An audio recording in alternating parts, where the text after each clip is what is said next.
I'd like to call to order the West Bridgewater School Committee meeting today, February 8th, 2021. Could we please stand for the Pledge of Allegiance?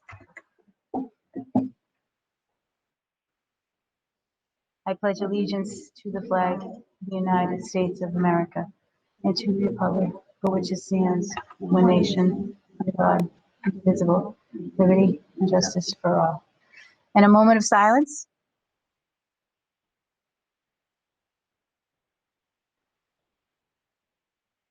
Thank you.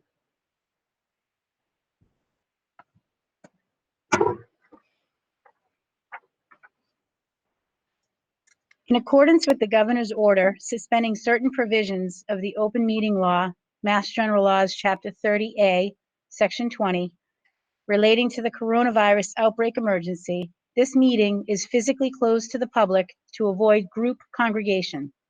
However, the meeting is live on Comcast Channel 9 and will be replayed on both local cable channels and will be available later online as well. If any member of the public wishes to comment during tonight's meeting, they may do so during the public comment portion. Please note, we will only be able to hear the public during that time. The listing of matters on the agenda are those reasonably anticipated by the chair, which may be discussed at the meeting. Not all items listed may in fact be discussed, and other items not listed may also be brought up for discussion to the extent permitted by law. This meeting is being videotaped for cable. I would like to start by introducing our student representative, Marissa Olivier. Welcome to the committee.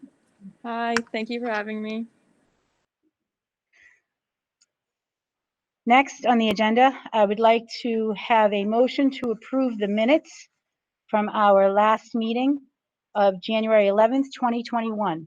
And prior to a motion and a second, I would like to bring to the attention of the rest of the committee that the warrant from last meeting that was dated December 10th of 2020 has been corrected to the payroll warrant amount of it was a bill warrant. The correct amount is $142,425.71. So that item has been corrected in the minutes. May I have a motion to approve? Moved. And second. All in favor? Thank you. Now to a really exciting part. We have some very exciting recognitions. We have the recognitions from the middle senior high school. So I believe Mrs. Page would like to step up to the podium.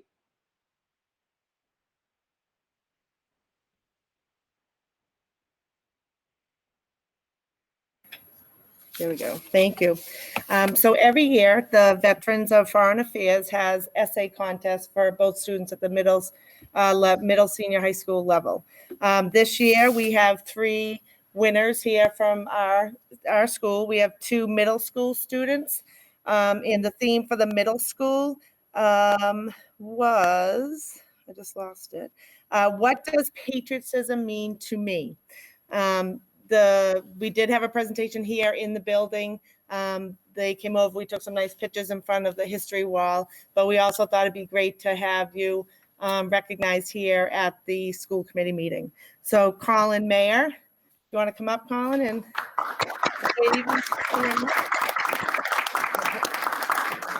let's go here. You can just, you'll see your face, you can just wave into there.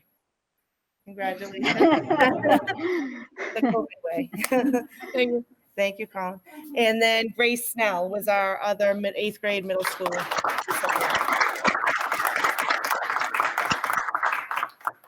Congratulations, Grace. Camera here. Yeah, she wave. Get in there so I can see you. Hello. Congratulations. Thank you. And we have with us this evening a 3-time winner of this essay contest for Eric Ames, grade 11. And the theme this year was, "Is this country the founders envisioned?" Along with the essay for the high school students, they also had to submit a voice recording as well. So congratulations.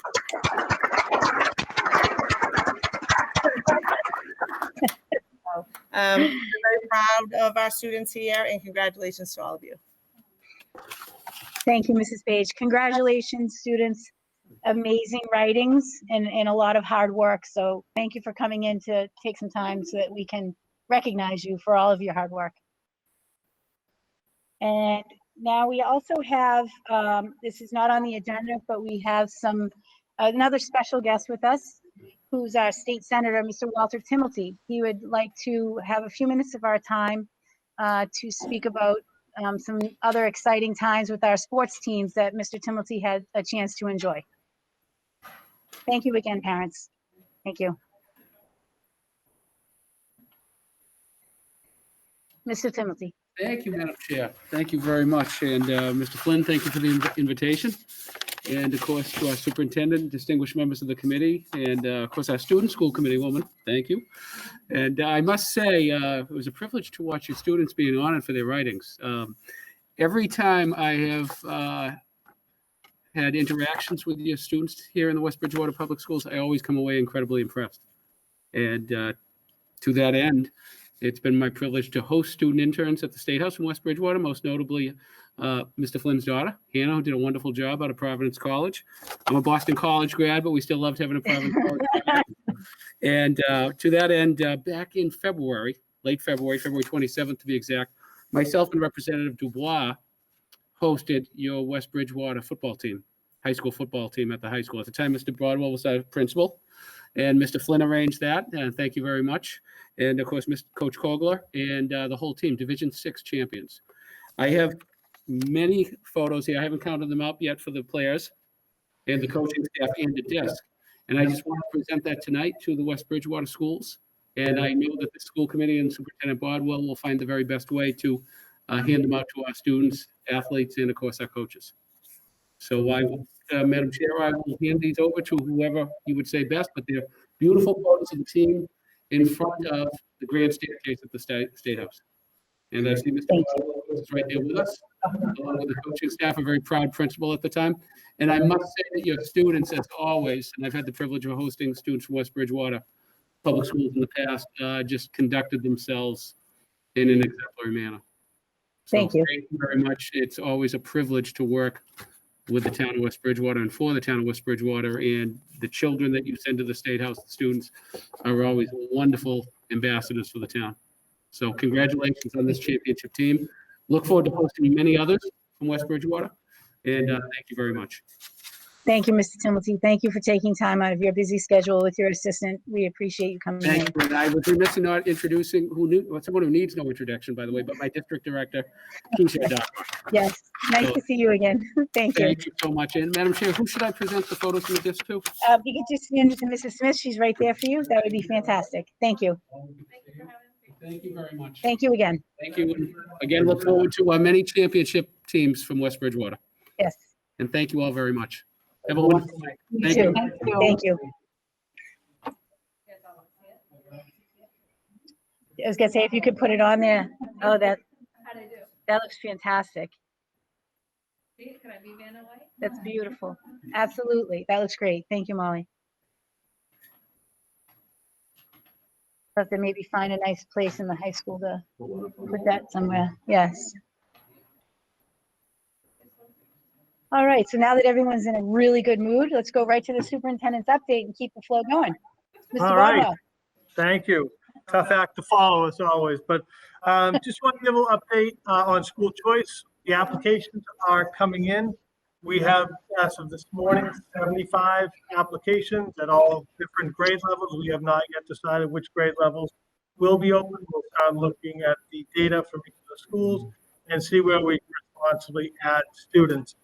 It's open until February 26th, so it's the week after February break, so people are rushing to get in over the break. So with a few weeks left, we'll probably hit on average. We usually are between 100 and 120 applications that come in. So we're excited as always to welcome our future Wildcats through the school choice process. The budget process, we are continuing to build the budget. A lot goes into it. Mr. Grant has been feverishly working on the budget, pulling together a lot of different numbers. gathering information from each of the buildings, principals, working on staffing. We will have a budget presentation for you in our next meeting. We actually have 2 meetings in March. So the first March meeting will go line by line through the whole budget. And then the March 8th meeting will also be open for more budget discussions. March 17th and 18th, we meet with the Finance Committee and the Selectmen. So there's a lot going on in the next few weeks, but we're very excited to present you a fiscally responsible budget for West Bridgewater Public Schools. Thank you. And Mrs. Grant, do you have an idea when you'll be able to get that budget for us to come pick up before our next meeting? Yes, on Friday, the 26th. Friday, the 26th. Okay, They can do 4 days to review. that's fantastic. Thank you. I just needed to get a date so we can all just reach out to you and get our copy. Excellent. Thank you.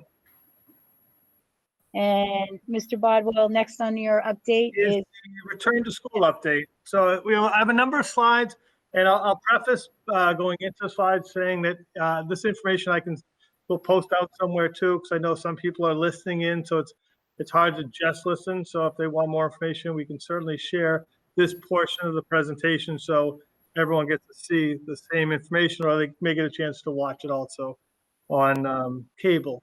So we're set to move ahead. Again, this is a framework for moving forward. We want to look at where we are right now, where we're moving to, looking at all the data, and we have a lot of great data. And also explain where we're at now in terms of learning models and what it may look like moving forward. So we all know that there's many areas of concern from this year. It's been a long year. We're coming up to those fateful days of March, where we're almost a year anniversary of not being in school full time. From the beginning, we said social and emotional health of our students, staff, and families was our #1 priority. When I met in August at the school committee meeting, I talked about the social and emotional health was always going to be a priority. Obviously, student learning is a priority for all. That's why we're here. Making connections between students and students and staff, very important. Engagement, both in their studies and extracurricular, and making sure kids are fully engaged as well as families. And also an area of concern is the feeling of community. I think we have a very special place. I think West Bridgewater Public Schools are known for their community and their culture and their climate. And this has been a big interruption to that. So these are all areas of concern that someday, hopefully soon, we move forward and are in a better place. All right. Just to let you know, I met with a representative group of teachers, and I listened to what they had to say, and one of their thoughts were, I'm not able to kind of live a day in the life of a student or a teacher, more precisely. So on January 26th, I spent the day in the 4th grade at the Howard School. I was with Miss Winter, had a great day. I'll tell you, I was exhausted by the end of the day. It was that first day of school exhaustion. Got there before school started and was right through dismissal. Tomorrow, I'm scheduled to be at the middle senior high school. I'll be in 2 middle school classes and then 2 high school classes, going through lunch, and plan to be here at 7 a.m. and again, leave at dismissal after dismissal. I'm already booked at the Spring Street School on February 23rd after vacation. It's a very, very busy day. I'm in a number of different rooms with a number of different teachers. I'm excited for that. And then on March 2nd, I hope to be at the Roselle McDonald School. I think I have to applaud our teachers, our educators, working so incredibly hard. And for me to spend just even one day, I know they're doing it every day, but it gives me more perspective on what's going on in the schools. So I appreciate them allowing me to come into their schools for the day. I don't think we can ever forget, and I know none of us do, but why we're here, what our priority is. Our priority is for all those faces in front of us and all the ones in the schools, whether now wearing masks or hopefully in the future they're not, but they have to be the priority for everyone. We're doing a great job. We really are. But we never can lose sight of the kids are at the center of everything that we do. Wanted to just highlight some of the positive things that are going on, and there's many more than are listed here. But we maintain the hybrid learning model without interruption, a minor interruption in the pre-K and K back in mid-November. We closed down for a few days. But other than that, we've maintained a strong hybrid program. Our teachers, even though some students are fully remote or others are in the hybrid, continue to make strong connections with our students. As of today, all seniors, class of 2021, have been invited back. Krista, how do you feel about that? I'm so happy about it.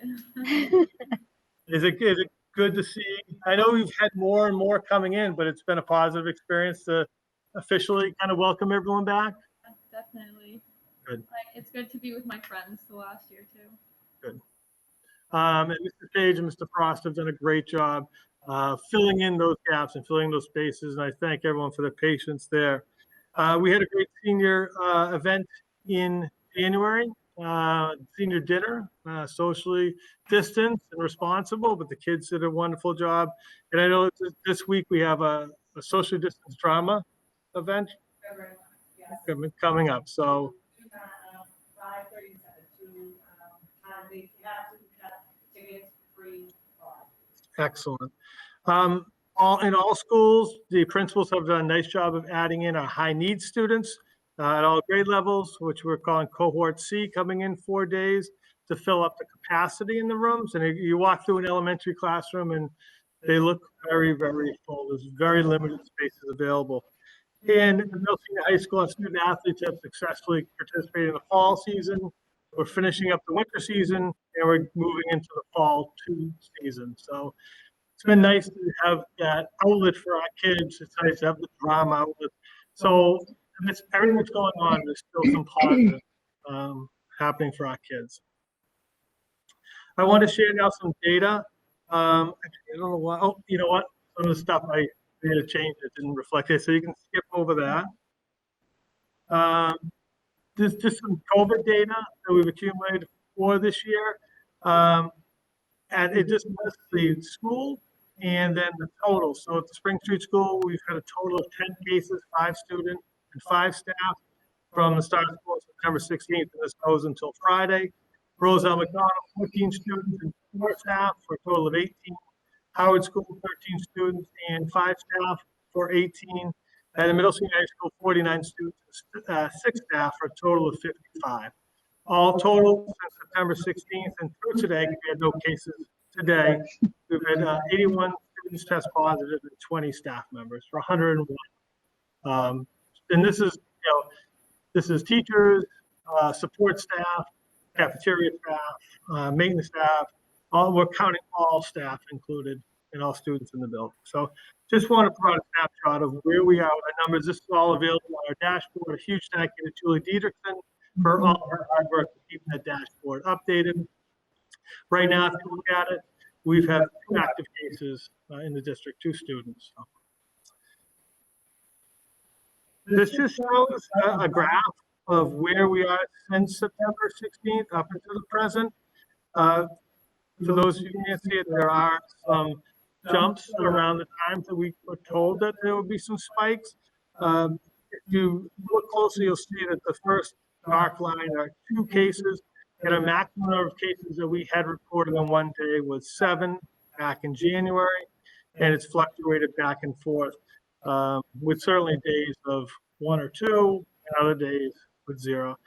We're definitely going to continue to monitor the data throughout the rest of the year. It's important for us to look at all data and the trends we're experiencing. So, because I can't see it, what's the number on the left that's the highest number? So bottom is 0, and then it's skipping up to 2, 4, 6, and then the top is 8. So we never even, so this graph looks like we had this major spike, but it went up to 7. Okay. It's hard. I tried to get the sides. The number's a little bit bigger, but it's not a major spike of one day and then right back down to actually 0 the next day.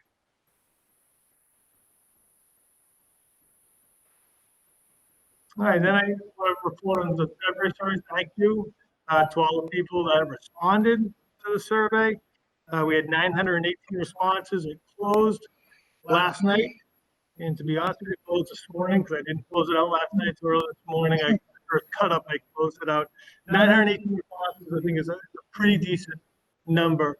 And I thank everyone for taking the time to do that. All grades were representative with a higher percentage in the elementary K to 6 grades. I want, again, the reason is to gather relevant information to use in planning moving forward. And we're able to look at the survey data and break it down by grade level and by grade span. So if we want to look at just the Roselle McDonald, we can pull certain data. There is going to be need for more surveys in the future to get more specific data, asking probably more specific questions. So that's something we will be doing. And when we look at the data, the fully remote, about 9% of the responders say they would maintain staying fully remote. So that's kind of reflected a little bit in the numbers when you look at the percent that want to come back. There's about 9% of people who responded said we're fine staying fully remote, where others decided that they may change. And I didn't leave comments or questions, and I did think about that, just to be honest with everyone, but I feel sometimes when people leave comments and they're anonymous, not that I mind being anonymous, but I feel I can't respond to the comments. And I've had a lot of good emails and communications back and forth with parents who have concerns, and I'm able to address their concerns and answer their questions. So if people have questions, feel free to reach out, and I'll be able to respond directly back and answer hopefully those questions. So just sharing some of I went through and shared all of the different questions and answers. This is just asking what cohort people are in, and really just want to show that it's pretty reflective and accurate to our current numbers throughout the district. That most of our students are in the hybrid model, with a smaller amount in Group C, our cohort C, 4 days, and another about equal amount are doing fully remote. Do you want your child to be in school more often? And 82.4% of the respondents said yes, they do want their child to be in school more often. And then I get a little bit more specific moving forward. Do you want your child to be in school at least 4 days a week? And about 81% of the respondents said they would want to be in 4. Some are currently already in 4 in cohort C, but again, a majority of them, 78%, are either in cohort A or cohort B. And then the percentages drop a little bit. You want a child to be in at least 5 days at about 70%. Now, again, the nose of the red does also include those students who are choosing to stay fully remote. So it's about 9% of the population that responded that said, okay, no matter what, we're going to choose to stay remote. So that kind of increases the number in the blue. Next question, sending your child in, we were asking about the minimums. Right now we are at 6 feet, but would you feel, if the opportunity was there, would you send your child in at 4 feet between students? And 77.2% said yes, they would feel comfortable at the 4 feet. And then we also looked at the 3 feet between students, and the percentage did drop to 59.7. So clearly more people felt comfortable at the 4 feet than they did at the 3 feet. And we know DESE guidelines do say between 3 to 6 feet, and we've been maintaining the 6 feet up to this point. This was for only those fully remote, and we had 121 responses. Just asked the question, would they go back? Would they stay fully remote, or would they choose to go back to in-person learning? And up the nose, 81 students said they would stay remote, and 40 students said they would change from fully remote to in-person. So we know when we start talking about changing learning models, that's going to affect the numbers. So those are all things we're going to have to play in and probably dive deeper into looking at each grade level, those students, because that's going to affect class size. Bus transportation is a big concern of districts moving forward with more in-person learning. Right now, our buses only can fit 27 students safely on them. So I want to get an idea of, would we get too many students now wanting to take the bus and not space. So right now it looks like 103 students, grades K to 12 would require, want to be eligible for bus transportation. Again, we're guessing that the 11th and 12th graders may not be some of those students, so it's going to be more concentrated at the elementary level. Again, we'll have to look at the numbers, look at bus lists and so forth. That's where, if we move forward in the future, we'll have to really get commitments from families to know about transportation. But in general, that was only 10% said that they would take the bus. So that's not an overwhelming number of people. It's not. No. And our buses right now, are we at capacity with even No. what we're supposed to be? No. Okay. Some buses are more crowded than others. But unlike in the summer when people weren't really sure probably what bus they were on, now they know what bus number they're on. So if we survey again, we can actually ask very specific questions. You know, what bus do you ride? Would you ride to school? Would you ride home from school? And gather that information. 100 students, divided out over the 6 buses over all grade levels probably won't have a huge impact. So just, again, some summary of the results. The high majority of families would like more in-person learning for their students. Responses indicate 4 days over 5 days at this time in terms of preference. Responses also indicate 4 feet over 3 feet of social distance at this time. I do want to point out, though, both of those were majority, though.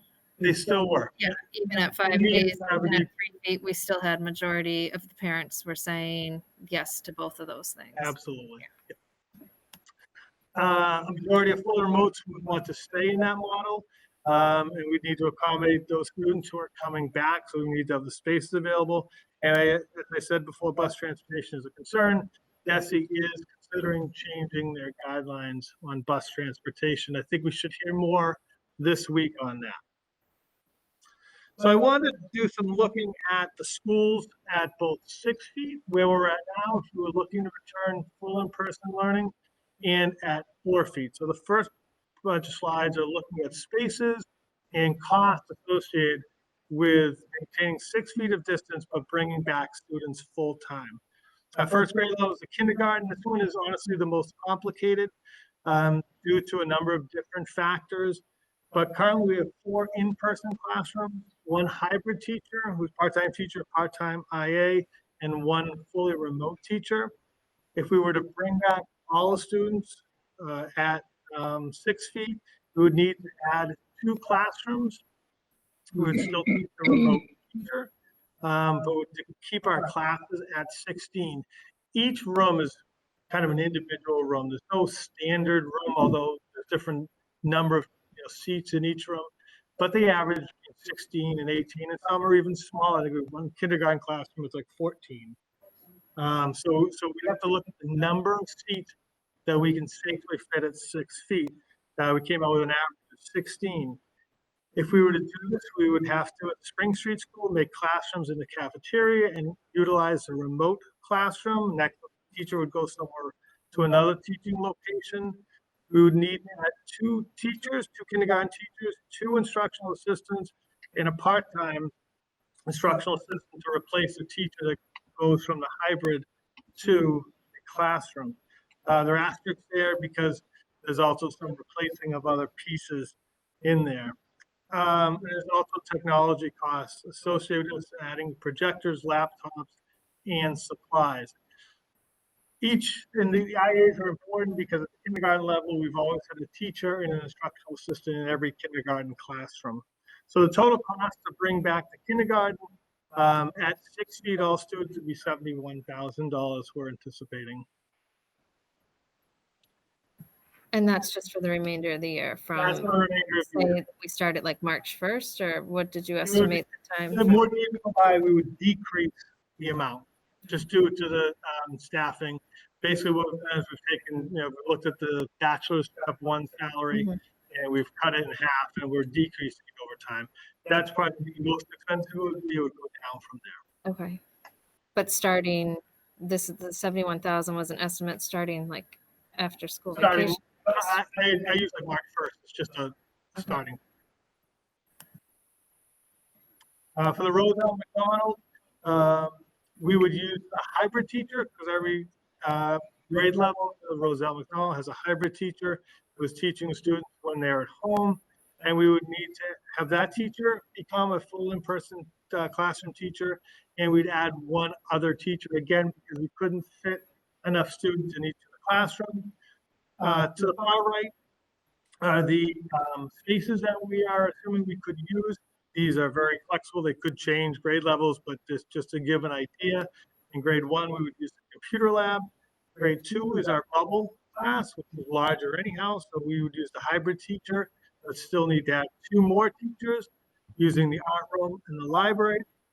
Grade 3, hybrid teacher and 1 additional teacher, and they would have to utilize the gym. Could also use the cafeteria, but we're also going to leave that a space open. Again, technology needs laptops, projectors, and supplies at all grade levels. So the total cost for grades 1 to 3 would be approximately $112,000, and the total cost K to 3 then goes to $183,000.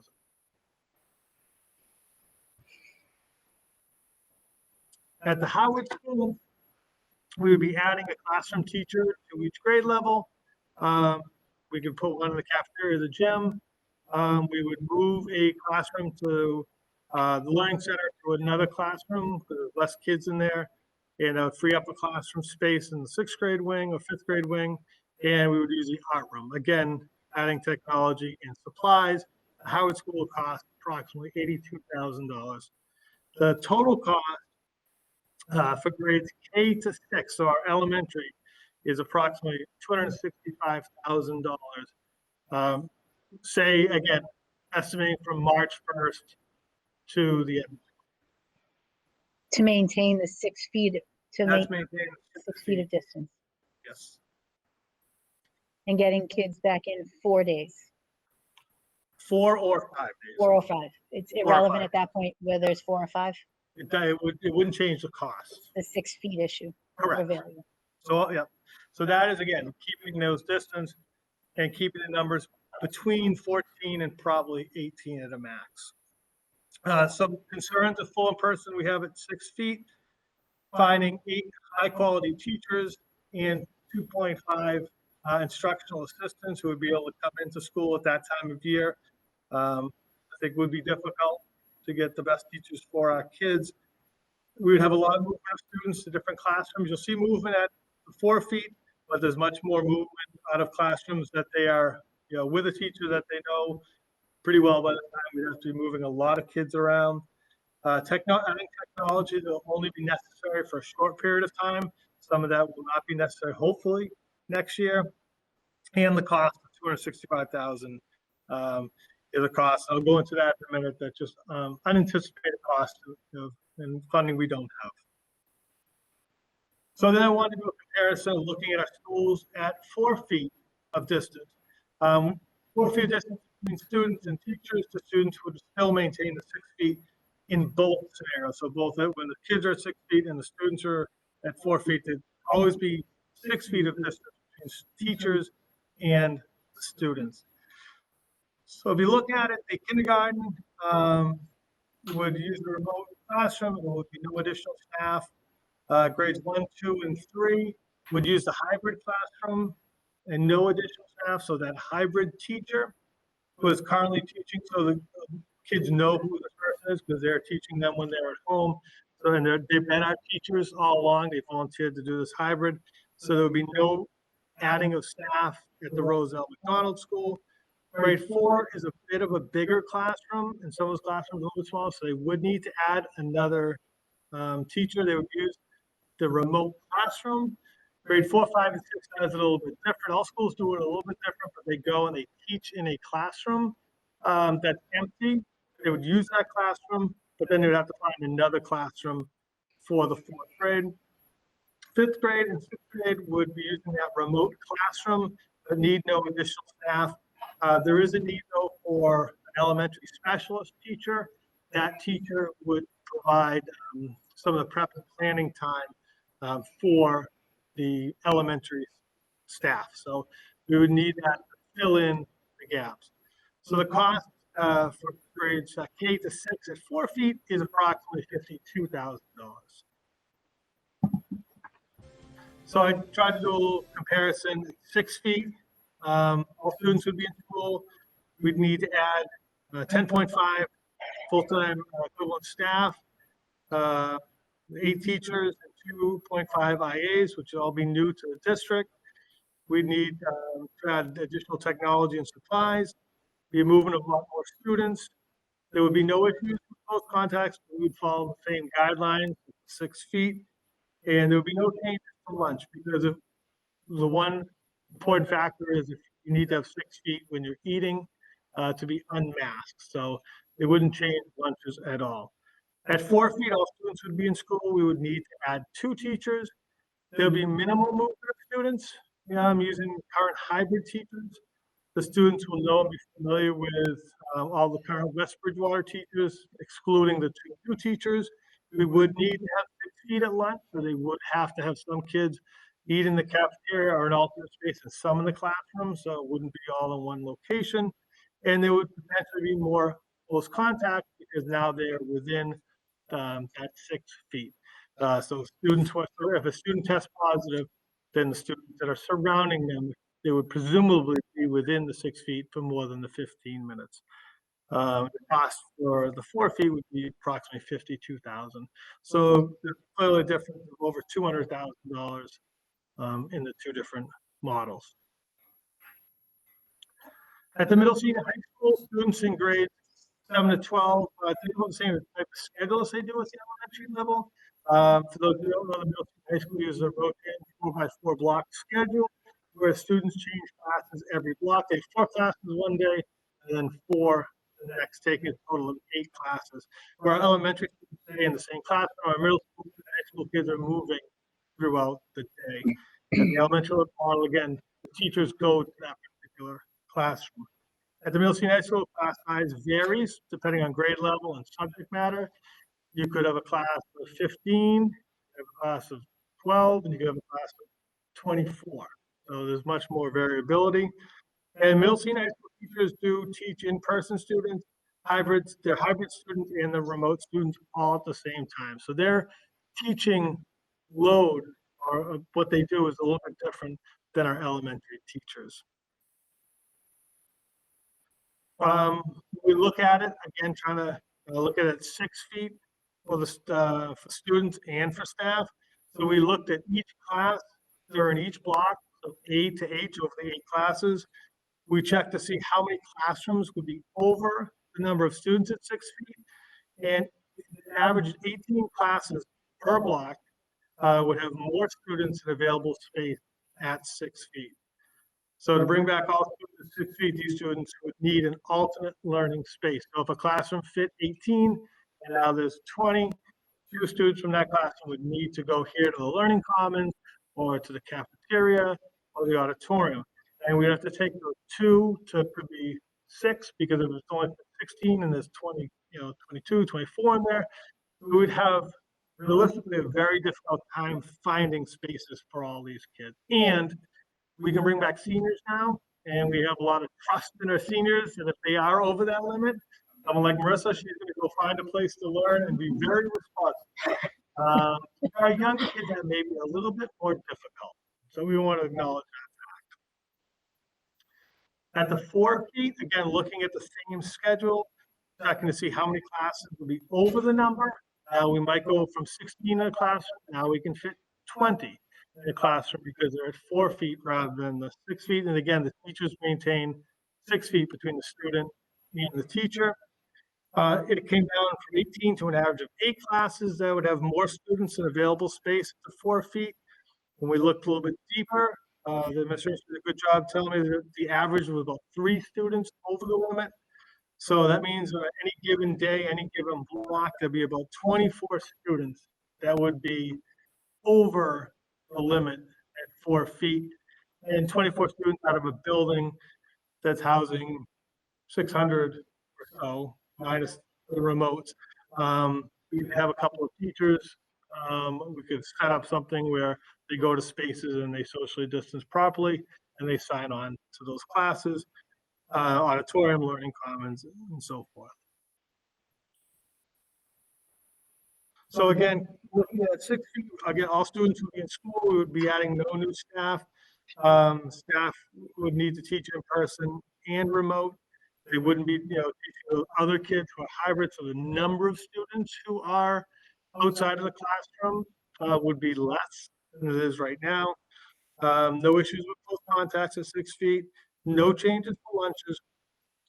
Many classes, the average 18 per block, would be over the limit. So again, a lot more students would be out of the classrooms at the 6 feet. At 4 feet, all students in the school, no new staff. Again, teaching just in person and the remote. There would be possibly more close contacts due to being within the 6 feet. Need to find alternate spaces for lunch, because again, they would need the 6 feet at lunch. They wouldn't just use a cafeteria, they have to use other spaces as well. But we'd have fewer classrooms, an average of 8 per block. That would be over the limit at 4 feet. Other ongoing concerns, things that we have to consider, students may choose to go to fully remote from in person and vice versa. They go from in person to fully remote, so there could be flexibility back and forth of the student. If we do go at 4 feet, and they don't feel comfortable coming in at 4 feet, then they can go to fully remote. But the ones that now say, hey, I want to be in now for 4 days or 5 days, they can change from fully remote to in person. So there'll be flexibility both ways. Because if staffing and spaces that are available, again, we're looking at cost transportation guidelines. As the weather gets nicer, hopefully more opportunities for outdoor learning and opening windows in certain buildings. And we'll continue to open communication between the schools and the families as we go through this planning process. I just want to talk for a minute about district funding. We've talked before about Plymouth County CARES funding, which ended on December 31st. We used that money for PPEs, technology, furniture, and staffing. Remote teachers, for example, we paid for them the first half of the year, and we're assuming the cost now, which is at the cost of the district, because we need to keep them to maintain a strong program. Our ESSER 1 funding, we have to spend by June 30th. It's approximately $67,000, and that's for funding ongoing demands due to COVID-19. So we'll be spending that $67,000 this year. Our ESSER 2 funding has not officially come to us yet. It's about $248,000, it should say. We can use that all the way through the end of FY23, I think this is that. So we have multiple years to spend that $248,000. And again, to look at funding needs or funding gaps that we may have. And when we look at funding, we look at expenditures. We obviously didn't budget, in excess of $200,000 to fill in some of these gaps. So we don't have the money in FY21's budget. I think just some of our next steps, again, we continue to meet with the West Bridgewater Educational Association, myself, members of the school committee, to look at how we can fully, return to school, how we can get more in-person learning. Looking to form a committee for continued reopening, teachers, parents, or whomever, to talk about this, to see what we can do to get people involved, but also voices to be heard. Concerns over buses, and we'll hear more soon about that. The vaccine, the West Bridgewater Board of Health has been very receptive. The West Bridgewater Fire Department as well. We have a meeting scheduled for later this week to talk about teachers getting vaccinated, what the plan would be. We haven't been able to order them yet. The Board of Health hasn't been able to order, but once they are, we'll have a plan in place to get teachers who choose to get vaccinated as soon as possible. So I think that's important for everyone.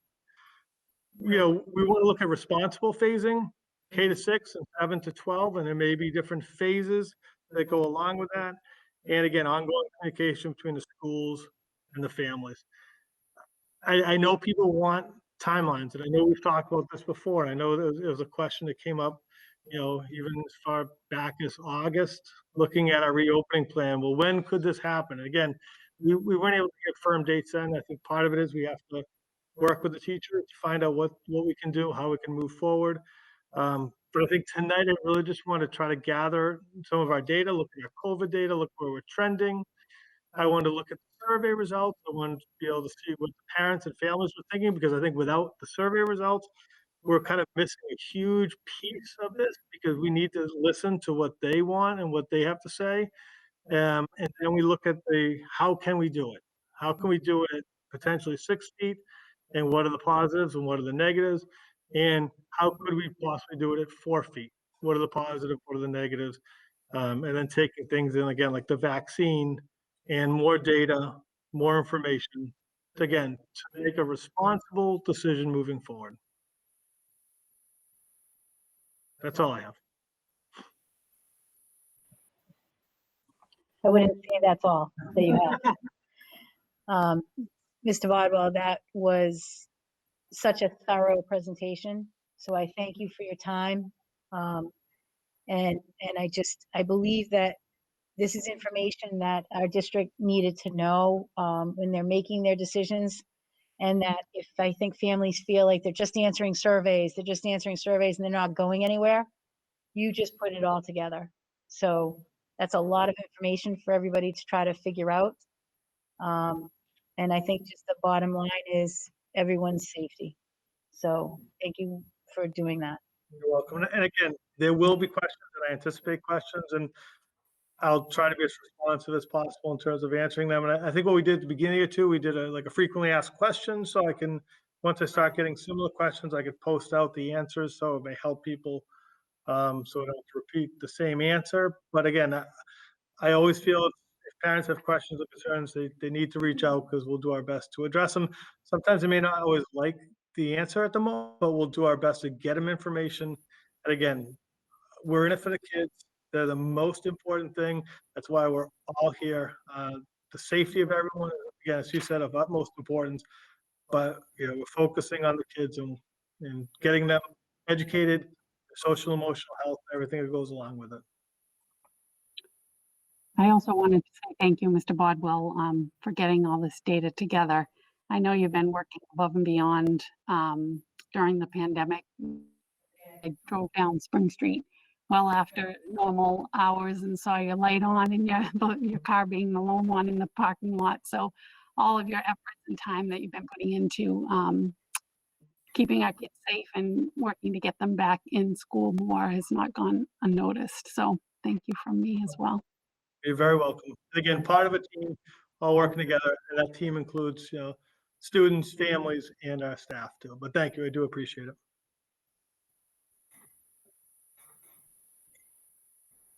All right. Still under superintendent's update, the administration job posting, Mr. Bodwell. Yes, just want to let people know that we have posted the Director of Student Services position. That posting ends February 18th, I believe, so we'll be doing interviews the following week. Hoping to get finalists in by the beginning of March, I think. And we'll also be posting soon the Howard School position as well. Thank you. And next is the student representative update. Ms. Marissa Olivier, could you please provide us with what's happening at each school? Of course. Thank you. So, for the middle senior high school, they were excited to announce that the drama club will be presenting Close Proximity, an evening of one acts. There will be 2 showtimes, one at 5:30 p.m. and one at 7 p.m. on February 11th. There is a suggested donation of $5. Due to seat availability, all tickets must be bought in advance. On January 14th, they were able to hold a night for our seniors in the MSHS Cafe. Students enjoyed a great meal from Johnny Macaroni's, and many students walked away winning raffle prizes, which were generously donated by the parents of the class of 2021. It was so nice to be able to hold a fun event for our senior class. Great job to our senior class advisors, Devin McMurray and Amanda Silva, as well as our class officers, Allie Adams, Dominic Souza, Anna Trott, and Elise Poliafico, who all chipped in to plan this event. Administration met with the Principals Council on January 21st for some meaningful conversation with students on how things are going in their learning and ideas of possible school activities for the future. A video will be posted on Friday, February 12th, detailing the course selection process for the upcoming 2021-2022 school year. All relative information for students currently in grades 7 through 11 will be included in the video. Students and parents can always reach out to our guidance department for any questions or concerns they may have. As always, students should be having conversations with their teachers to discuss course recommendations and levels. Students can begin their course selection for next year on Friday, February 12th. For the Howard School, the Little Leos has been meeting virtually with 1 grade per week. About 20 students per week participate. Last month, Little Leos collected over 70 coats to donate to Anton's Coat Drive and had great contributions from all 3 grades. This month, they will be organizing Twin Day, where students can dress up like each other. Twin Day will be February 9th for Cohort A and February 12th for Cohort B. 4th and 5th grade are participating in a COVID-safe Valentine's Day. Students will put Valentines in a bag, which will sit in quarantine for several days before being handed out to students. It is a nice, safe way to continue a tradition that the students really enjoy. For the Roselle McDonald, February is National Heart Health Month. Miss Ellie Roberts, the elementary PE teacher, has teamed up with the American Heart Association to have West Bridgewater participate in the Kids Heart Challenge to raise awareness on how to have a healthy heart. This includes in-class activities and registering families online to take challenges at home, such as moving more, drinking more water, or being kind to others. Challengers have the opportunity to donate to the AHA as well as, which is completely optional, to help raise money for the organization to provide assistance to the hearts across the country that need it. The AHA also provides funds to participating schools to buy new PE equipment to help with heart health activities. As of the first week in February, the RLM has raised over $1,000. RLM Student Council met remotely for the first time last week. They were happy that they could accept all 28 applicants to this year's Student Council. Students are excited to begin planning some great service projects this year. And finally, for the Spring Street School, many kindergarten students received their first public library cards. Families were excited to share photos of the children proudly showing off their new cards. Thank you to the West Bridgewater Public Library for ensuring all of our students have access to the world of books. Kindergarten and preschool teachers were proud to share with families how hard the students have been working during the first half of the year. Report cards for kindergarten and progress reports for preschool were shared electronically on Friday. Thank you. Wow. Thank you very, very much, Marissa. Excellent job. And now under business, we have Mrs. Goulet, who is the Spring Street and Rose L. McDonald principal, to speak about the Spring Street School preschool tuition / program changes. So I believe you have the pamphlet, the brochure in your packet. Yes. Perfect.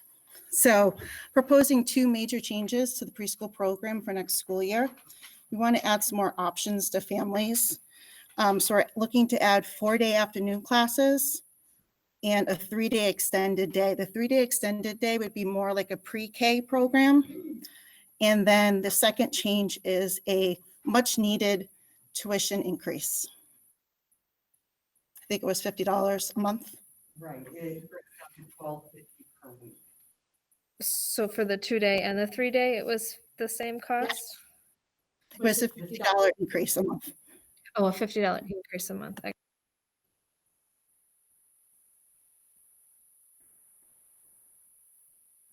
Do we know when we had, when the last increase was?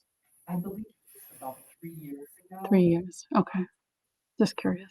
And I think we should actually raise small amounts every year, and it's not. Then a big jump. Okay.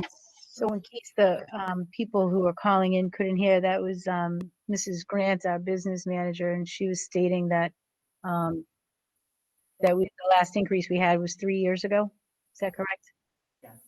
And how do we align with other communities for our preschool costs? Sure, we're right in the middle. Mrs. Matos did some research and looked at different surrounding towns, and we're like smack dab in the middle now with these new increases. And when is the preschool registration usually happen? We're going to be sending out registration this week to the current preschool families, and then March for new families. And I'm sorry, Mrs. Smith, you were muted. Mrs. Smith just asked when our registration takes place. Yeah. Oh, you did? Sorry, I just noticed. Just want to make sure that everyone is heard. I think the idea of the extended day is a great one. I think that's going to be popular. And it's specific only to families of students who will be attending kindergarten the following year. I see. Okay. So, makes sense.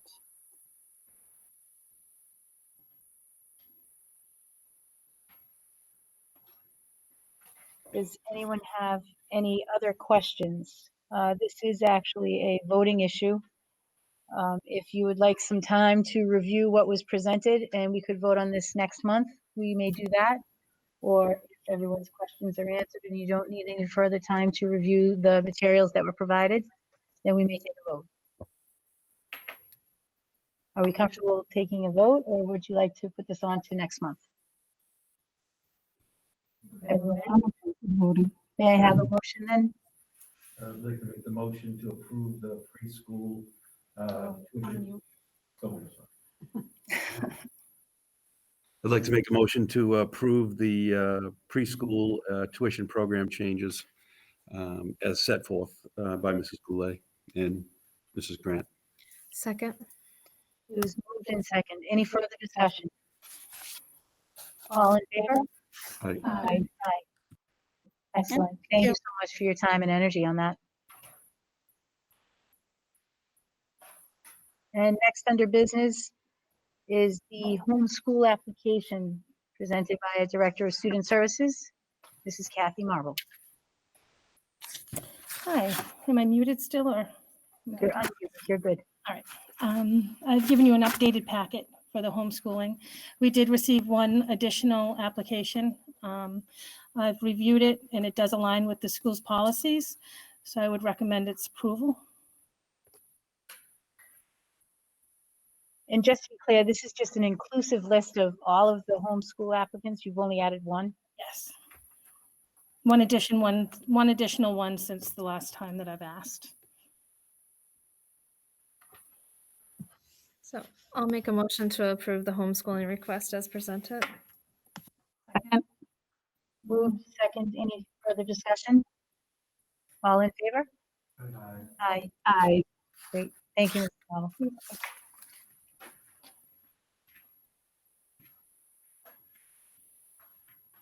And next under business, at our last meeting, we had voted on 2 follow-up dates for March to have our budget meeting. One of those dates was for March 1st. Something has come up for one of our board members. Would we be able to, when we have to vote for this, change that meeting to March 2nd to discuss our FY22 budget? I'll make a motion to approve changing it to March 2nd rather than March 1st. I'll second. Great. Move second. Any discussion? All in favor? Aye. Great, thank you. And next is the Student Opportunity Act, and that's going to be presented by Mrs. Debbie Yanis. Now, so just a few information I'm going to talk about first, and then Mrs. Yass will continue. I don't know if Mrs. Hume, could we just forward to the couple of slides? Oh, I don't know where they all went. No, I think some of the ones I hadn't changed this afternoon aren't there. That's all right. I can talk off the on this. Student Opportunity Act was passed by the legislature and the governor in November of 2019. It was meant to really inject a lot of money into the schools. It was in total $1.5 billion over a 7-year period. Unfortunately, it was supposed to start last year. They did not fund it last year, but they have funded it for this year. This is the first year. The money goes into some of our Chapter 70 funding. So we will see an increase. And it's meant to really address the equity gaps. The equity gaps more so for low income areas and to take away, make sure the money is equitably spread out. So we're receiving funding this year, and we will for the next 7 years, which would be a good thing. And part of that was we needed to submit a plan of how we would use that money and how we would move forward. Initially, that plan was supposed to be submitted in April of last year, and then they pushed it off to this year. So we have submitted the plan in January, and Mrs. Yass is going to talk a little bit about what that plan is and what it entails. And then just Mrs. Giannis, I just want everyone to know, Mrs. Giannis is our curriculum director. So thank you. So the Student Opportunity Act had 4 opportunity commitments that the district would have to make. So intentionally focusing on student subgroups. So as Mr. Bodwell said, low income, EL population, and those who are not achieving at the same high levels as their peers. The second is adopt, deepen, or continue evidence-based programs to close opportunity and achievement gaps. And those are for student subgroups. And again, we want to close that achievement gap on the subgroups that are not achieving as their peers are. Third, monitor success in reducing disparities in achievement over 3 years. They want like us to use small metrics, MCAS, iReady scores, to help us identify these students and engage families, especially those of the student subgroups in need of support. How do we best meet their students' needs?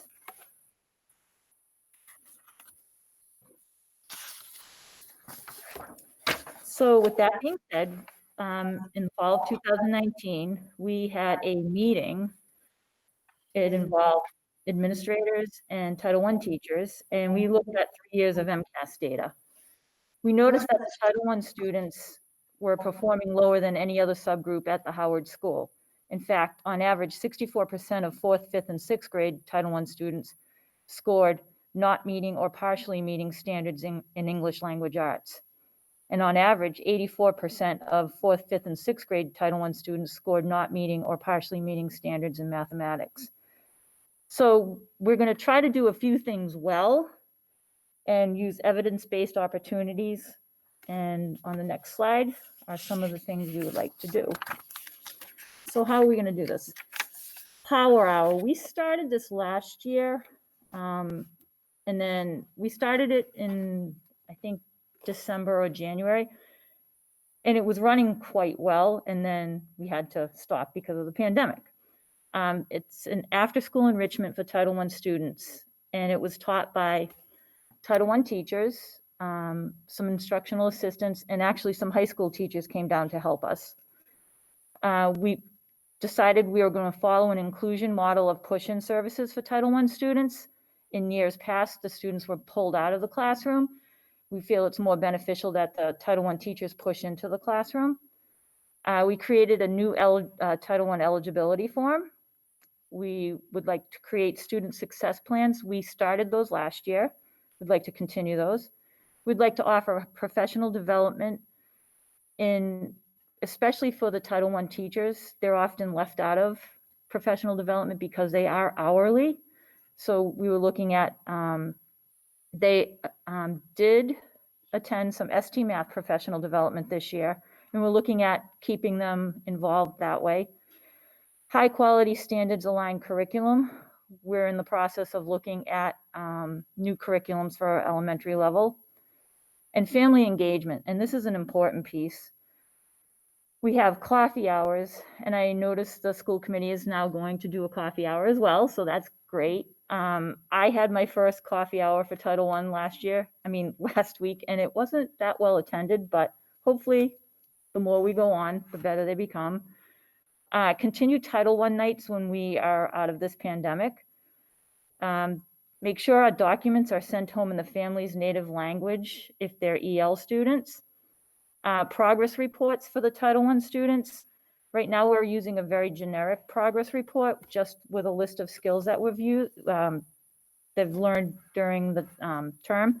We'd like to make it a little more in-depth, and school council involvement, which parents are invited to that as well. So all these, I think, will help engage more families, and we all know family engagement is key to student success. And that's it. So we did upload a plan to the state, and in that plan, we had to list all our commitments and our dedication to helping these students. And part of the commitment is it has to be voted on by school committee. I just want to be clear, just when we make a motion, what particularly are we voting on? Your suggested, Yes. this plan that you just went through right here on this slide, Yep. starting with hour. Yep. Does anyone have any questions with regard to the presentation? Could I have a motion to approve the plan as presented for the Student Opportunity Act? Moved second. Any discussion? All in favor? Aye. Great. Thank you, Mrs. Yanis.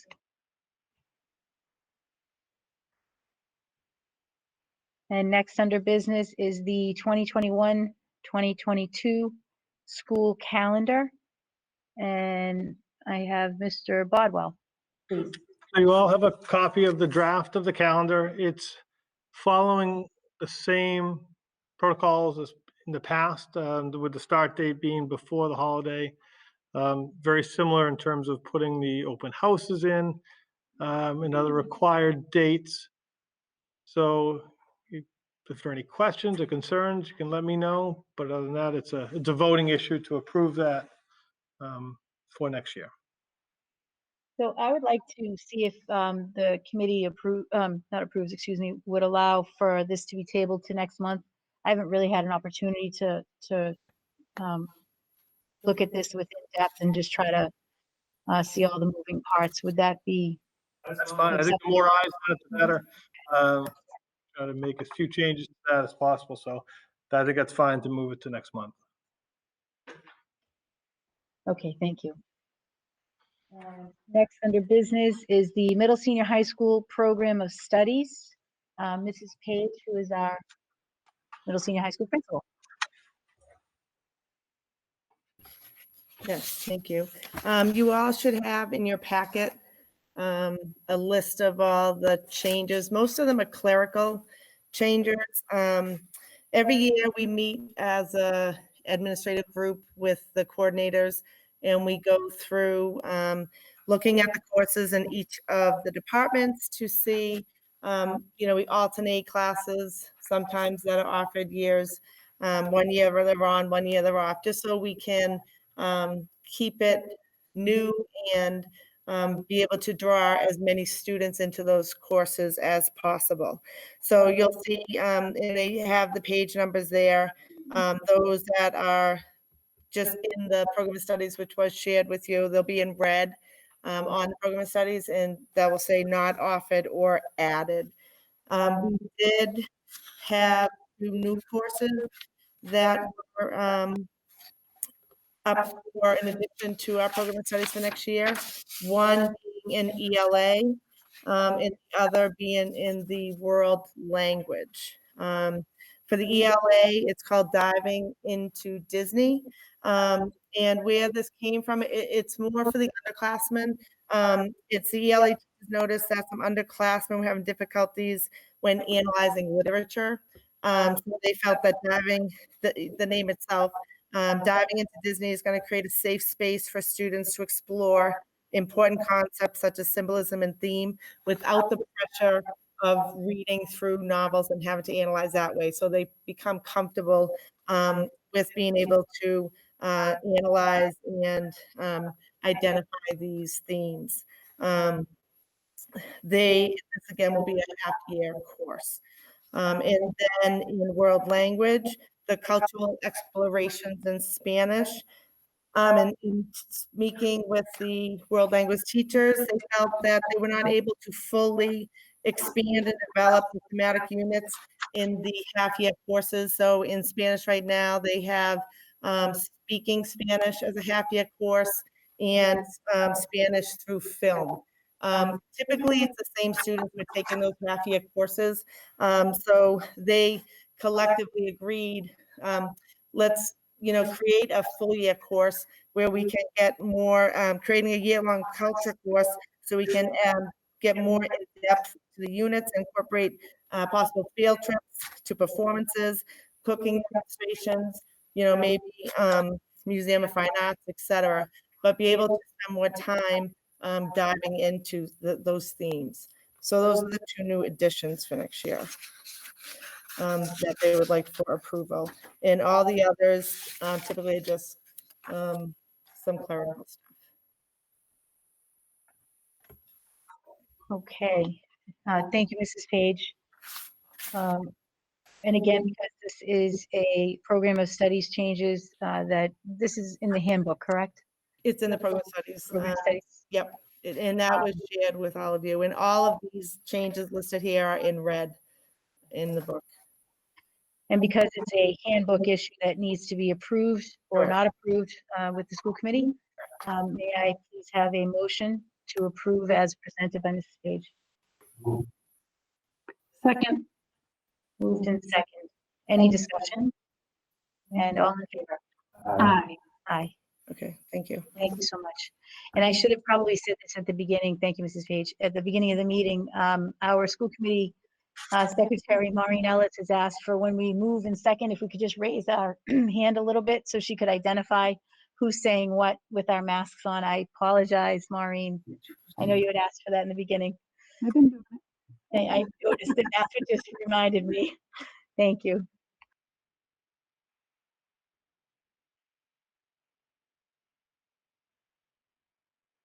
And next under business would be the inclusion matters update, Mrs. Molly Smith. I don't have an update for you this month, but if you check out our Facebook page, you can see offerings throughout the state. Great. Thank you so much. And next under business is the introduction of the school committee coffee hour. And as Mrs. Yanis had stated, we are happy to announce the beginning of a West Bridgewater coffee hour series.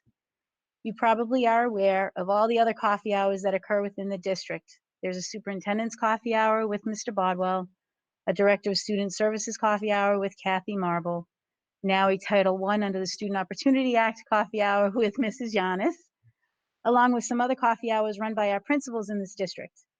The school committee has developed our own coffee hour so we can get into the action too.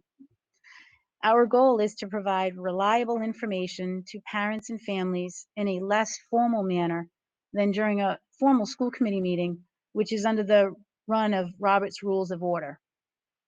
Although we are still in the planning phase, we thought it was the best way to launch our series would be to begin with letting everyone know who we are as individuals. So allow us the opportunity to now put a face with the name. Next, we would like to talk about what do we do as a school committee. We are bound by Massachusetts General Laws, Chapter 71, Section 37. Chapter 71 covers the general category of public schools, and Section 37 provides the powers and duties of a school committee. In particular, school committees shall have the power to select and to terminate the superintendent, shall review and approve budgets for public education in the district, and shall establish educational goals and policies for the schools in the district consistent with the requirements of law and statewide goals and standards established by the Board of Education. We as a school committee think this would be a great opportunity to have conversations with members of the district in a less formal environment where people can ask questions and share thoughts and ideas. And don't worry, we will never have 3 or more members present at a coffee hour, as we would not want to have a quorum. So much information to share to help you understand who we are, what we do, and at the same time, what we can't do and what we don't do. So stay tuned. Once the details are confirmed about the date, time, and location, we will get the word out through the principals and on our district's webpage. I would like to also say that it's our intention to have it in person because as Molly Smith has said many, many times, and she's absolutely right, having a conversation in person is much more effective to be heard than over the internet or through social media or however else we can communicate in this pandemic. So we would probably establish some form of a sign-up sheet online. And then if we are faced with, I hope the problem of having too many people, then we'll make accommodations and we'll go from there. But that's our intention to start. Okay? So stay tuned. And now, next, under warrants, myself. The following warrants were issued and paid for fiscal year 2021. There were 3 bill warrants. The first dated January 14th, 2021, in the amount of $90,793.54. The second one dated January 21st, 2021, in the amount of $55,128.40. And a third one dated January 28th, 2021, in the amount of $38,850.52. There were 2 payroll warrants. The first dated January 22nd of 2021 in the amount of $491,561.31, and the second dated February 5th of 2021 in the amount of $504,377.66. As always, all warrants are public record, and once signed, they are available in the Selectman's office for review. Next section is our public comment section. Members of the audience wishing to address the committee may do so at this time. Audience members are reminded that personnel issues or issues that would violate student confidentiality cannot be addressed during this public comment session.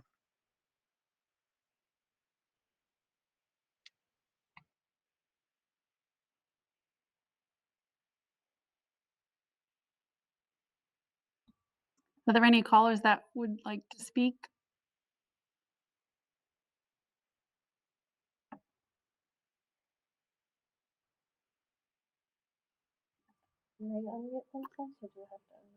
No, they should be able to.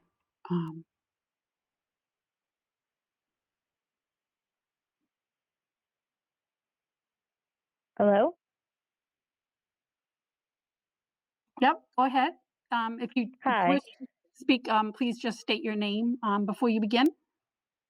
Sure. My name is Jessica Ojar, and I just want to comment on what Mr. Baldwell was talking about with all the cost of changing how the format is at this time. If nothing changes as things are, how things are right now with the hybrid and the remote, there is no cost that will be accrued. Is that correct? Yeah, so you're asking that if we stay in the, sorry. If we stay in the current model exactly how we are right now, other than bringing the seniors back, there will be no further cost. That is correct. Okay. And if is there a plan if it does change of how we're going to get that money? At this time, we really don't have a lot of options. I mean, we could look at using ESSER 2 money. The problem with that is once you start using that money, you also need to take out a certain percentage for retirement that goes towards teachers. And I don't know if that's the most responsible option at this time because it's money that's set aside for potentially the next 2 fiscal years for any shortfall. So we would be leaving ourselves without any other additional funding moving forward. Okay. Thank you very much. You're welcome. Thank you.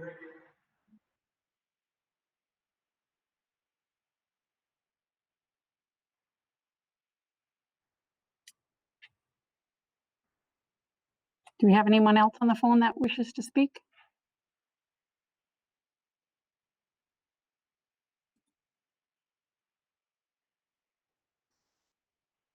Doesn't seem so.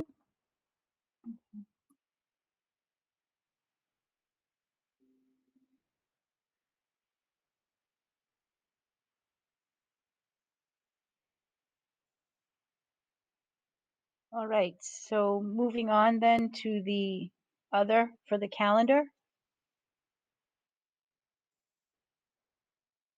District-wide, February 19th, 15th through the 19th, 2021 will be the winter break, so there will be no school. Also district-wide, for the school council meetings, the middle senior high school, the next school council meeting will be March 8th, 2021 at 2:30 p.m. and that will be virtual. At the Howard School will be also March 8th, 2021 at 2:45 p.m. That will be virtual. At the Roselle McDonald, it will be February 22nd, 2021 at 3:30 p.m. virtual. And at the Spring Street School will be March 1st, 2021 at 3 p.m. also virtual. The PTO's next meeting will be February 23rd, 2021 at 7 p.m. at the Roselle McDonald School. And the next athletic boosters meeting is February 10th, 2021, beginning at 7 p.m., also virtual. Specifically at the middle senior high school on February 11th, 2021, there will be a drama presentation at 5:30 p.m. and at 7 p.m. And I believe, Mrs. Page, that if there are more people in attendance than these two dates or times can accommodate, that will put a third time out.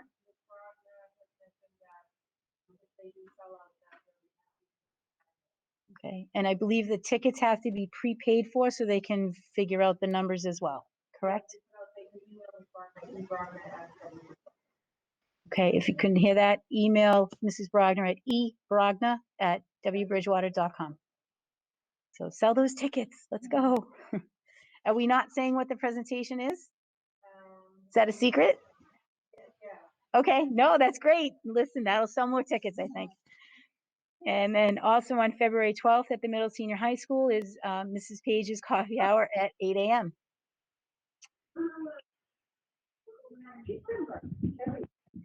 Hello?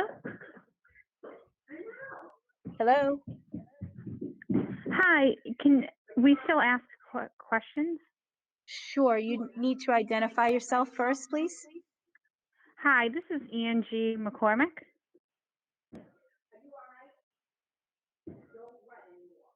Okay, go ahead.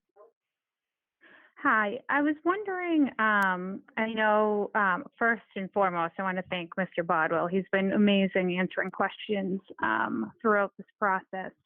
I know we talked about the 6 feet and the 4 feet, and I was wondering, would we know in the next couple weeks what is decided for the remainder of the school year, or is there really no, I know he said it's, pretty hard to go by a timeline, but obviously we're talking about money-wise March 1st, so would a decision be made before March 1st? We're planning on having meetings with the Teachers Association well before that. I think we're looking at hopefully even maybe something this week to have some discussions using the data that was received through the survey. I think it's important to let parents know and give them a lot of advance notice for their planning purposes, also for the teachers' planning purposes. There's a lot that does go into it, as you know and can well imagine, in terms of what we're looking at, the vaccine information that hopefully we're getting more information on that very soon. So it's hard to say, we may know more information by March 1st. I don't know if we'll have any set dates by then. Again, that's just trying to be as honest as possible moving forward. We hope to have something as soon as we can. Oh, thank you. You're welcome. All right. Although we're done with the public comment section, is there anybody else that would like to make a comment?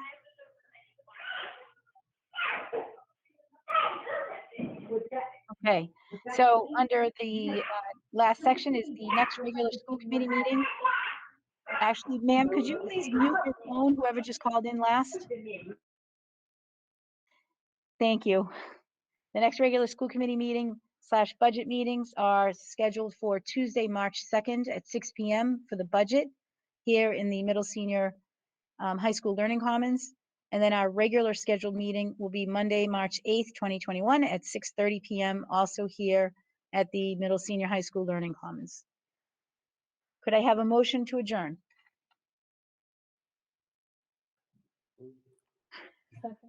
Moved in second. All in favor? Aye. Thank you. Good evening, everyone. Have a good night.